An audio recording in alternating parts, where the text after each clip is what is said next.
Hello, it's Saturday and it's very wet and horrible and rainy and windy. No, not horrible, it's wet and windy here in Argyll, and I'm exceedingly tired. I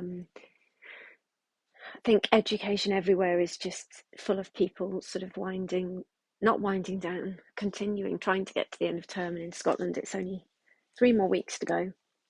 That just seems like a long time.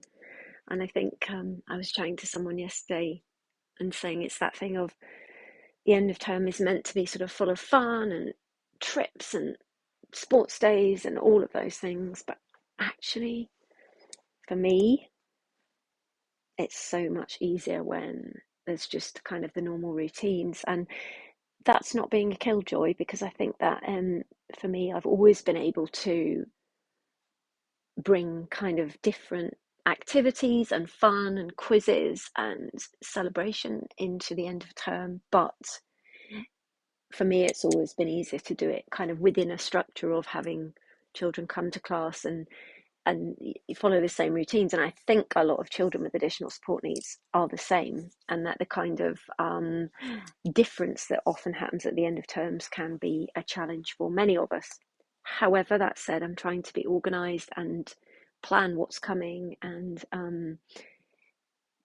keep regulated and make sure that my executive function is functioning, or where it's not, that I'm looking for the supports that I need in terms of technology and watches and clocks and planned schedules to help me get through, but also to help the children I work with get through the next few weeks. Not too much to say. I have a weekend of writing child plans ahead of me, and I know that's not healthy to be working on a weekend, but it's also very much the reality for a huge number of people that I know that work in education and also work in other professions where there's just not enough hours in the day to get things done. Not necessarily good for well-being, although for me, having some calm time to just sit and do some things that need doing is going to be good for my well-being. There's an awful lot in my head, so I'm trying to keep really focused on the things that need to be done, but also acknowledge that, yeah, I just need to look after myself, and that's not always easy. I have got through a week where Steve and Daisy were in France, so I've managed to do all the other things, do the cooking, and we did have takeaway last night, but and spent time with Rufus, which has been lovely, and yeah, so it's been a bit of a tiring week. I'm feeling a bit flat and a bit tired, but that's okay. And I'm just going to work really hard on getting enough sleep and focusing on the things that can be done and are in my control, and putting to one side the things that I can't control, which again isn't easy, but is doable. In terms of sort of thinking further than that, I'm aware that 3 weeks to the end of term, I think in my head, oh, there's the dog, and the postman. I'm just going to close the door.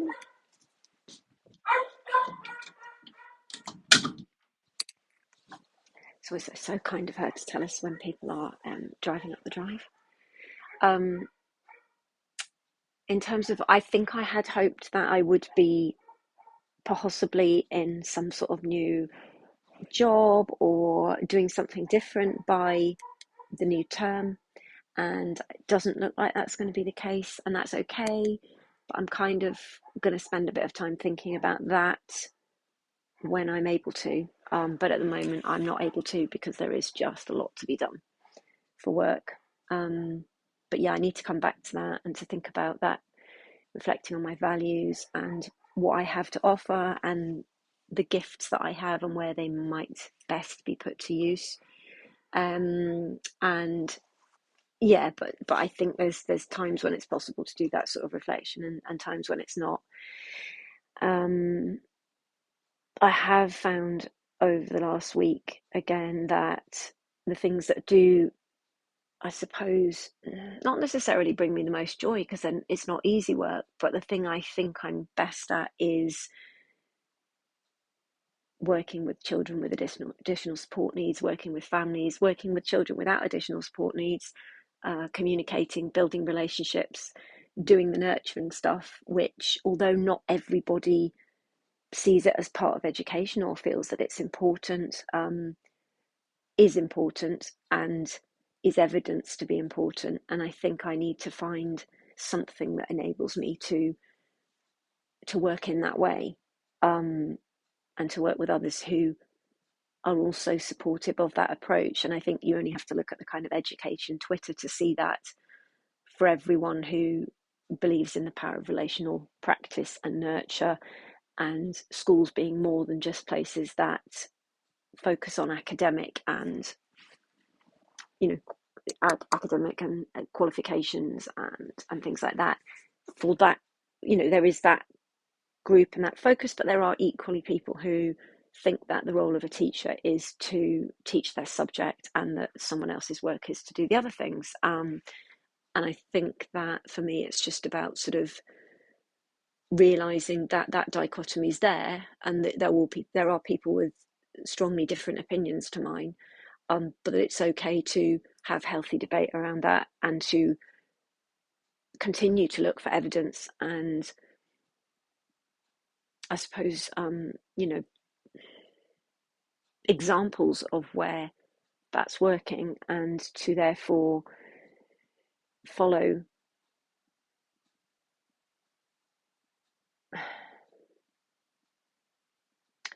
find somewhere where that's working and be part of it. But maybe it's not all going to be all perfect all the time, and I appreciate that. I suppose I'm just waffling and being a bit vague. One last thing I want to say is there was something on, I think it was the ADHD Foundation or one of the big ADHD groups, that talked about inappropriate use of TikToks by people talking about ADHD, and that people were sort of describing things that were part of their experience that are not actually anything to do with ADHD, and that there was confusion. And I suppose I just wanted to clarify that I do have a diagnosis of ADHD. It appears that I've clearly been living with ADHD for my entire life and just didn't realize it. When I talk about my experiences, I'm talking about a woman who has a diagnosis of ADHD, is also perimenopausal, has also experienced childhood trauma, and is me, but I am not representing ADHD. I am not speaking as an expert on ADHD. I am speaking as somebody who has all of those things.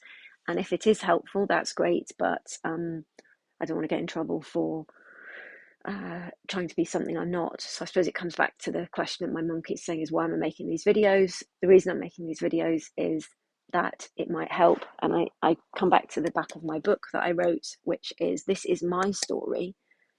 I'm telling the story to help me understand it and to help me move on. And why am I telling you? Because maybe, just maybe, I can help you too.